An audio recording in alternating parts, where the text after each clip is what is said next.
ये उस वक्त की बात है जब मैं अपनी 20 की उम्र के शुरू में था। मेरा नाम अली है। मैंने हाल ही में एक छोटे से शहर नूराबाद के कन्वीनियंस स्टोर पर लेट शिफ्ट में काम शुरू किया था। नौकरी मुझे पसंद आ रही थी, मगर साल का वो वक्त जब शाम के 5 बजते ही अंधेरा छा जाता, दिल में थोड़ा डर भर देता था। इसीलिए आप मुझे अक्सर शाम के बाद अकेले अमीन चौक के बस स्टॉप पर खड़ा देख सकते थे। उस दिन बस लेट थी और मुझे वक्त पर काम पहुंचने की फिक्र सता रही थी।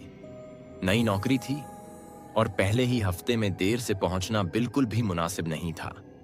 लेकिन बदकिस्मती से उस दिन बस तकरीबन 30 मिनट लेट हो गई। माँ बाप हमेशा कहते थे सीधा रास्ता लेना और रात के वक्त कभी भी गुलजार कब्रिस्तान के पास से मत गुजरना। लेकिन उस दिन वक्त पर पहुंचने की फिक्र में मैंने उनकी नसीहत को नजरअंदाज कर दिया। क्योंकि स्टोर बस 5 स्टॉप दूर था, मैंने सोचा पैदल अगले बस स्टॉप गुलशन मोड़ तक चल लूं। चलने से दिल भी कुछ हल्का सा महसूस हुआ। तकरीबन 10 मिनट बाद मैं अगले बस स्टॉप तक पहुंच गया। जो सोचा था उससे काफी करीब निकला, मगर वो जगह बहुत सुनसान थी। आसपास कोई दुकान या मकान भी नहीं था। थोड़ी देर खड़ा रहा तो ठंड बढ़ने लगी। फोन निकाला तो देखा सिग्नल ही नहीं थे। अब फराज भाई, बॉस को खबर देना भी मुमकिन नहीं रहा। सोचा और आगे चलता हूं, शायद अगला बस स्टॉप पास ही हो। अंधेरा, ठंडी हवा और वीरान रास्ते के बावजूद मैं चलता रहा। रास्ता कुछ ज्यादा ही सुनसान लगने लगा और दिल में अजीब सा डर महसूस होने लगा। तभी अचानक सामने कुछ रोशनी नजर आई। पहले लगा शायद बस स्टॉप की लाइटें हैं, मगर करीब जाकर देखा तो वो एक सफेद वैन थी। वैन सड़क के बीचों बीच खड़ी थी, इंजन चालू था और दरवाजा खुला हुआ था। दिल में डर और बढ़ा। जी चाहा वापस लौट जाऊं, मगर इतना रास्ता तय कर लेने के बाद पलटना मुश्किल लगा। धीरे धीरे वैन के पास पहुंचा तो देखा ड्राइवर सीट खाली थी। रात के वक्त किसी का इस तरह गाड़ी छोड़कर जाना बड़ा अजीब लगा। फिर नजर उस जगह पड़ी जहां वैन खड़ी थी। वो था गुलजार कब्रिस्तान का गेट। दिल और भी तेज धड़कने लगा। तभी अचानक कब्रिस्तान के अंदर से किसी की चीख सुनाई दी।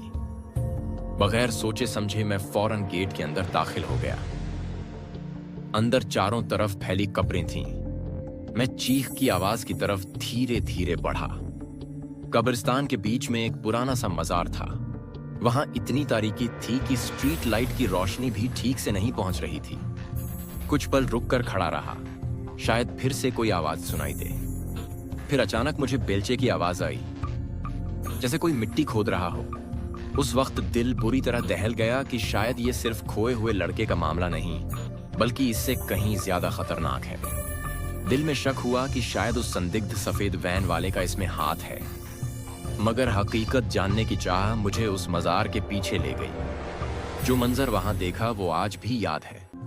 मैंने अपने आप को तसल्ली देने की कोशिश की कि शायद ये दरख्तों के साए हैं, मगर फिर अचानक कब्रिस्तान के गेट के बंद होने की आवाज आई। हिम्मत करके पीछे पलट कर देखा तो एक लड़का गेट के पास खड़ा था, मगर वो अकेला नहीं था। उसकी आंखों में अजीब सी हैबत थी। उस पर दिल की हालत और भी खराब हो गई। काम पर वक्त पर पहुंचना अब कोई अहमियत नहीं रखता था। मैं फौरन वापस मुड़ा, मगर जब वापस लौटा तो एक और रहस्य सामने आया। वो सफेद वैन गायब हो चुकी थी, जैसे कभी वहां थी ही नहीं। मैंने माँ बाप को कुछ नहीं बताया, क्योंकि नहीं चाहता था कि वो फिक्र करें कि मैं कब्रिस्तान के पास से क्यों गुजरा। बाद में खबरों में सुना कि पुलिस को एक लावारिस सफेद वैन मिली थी, जो बच्चों के अगवा करने वाले एक मुजरिम की थी।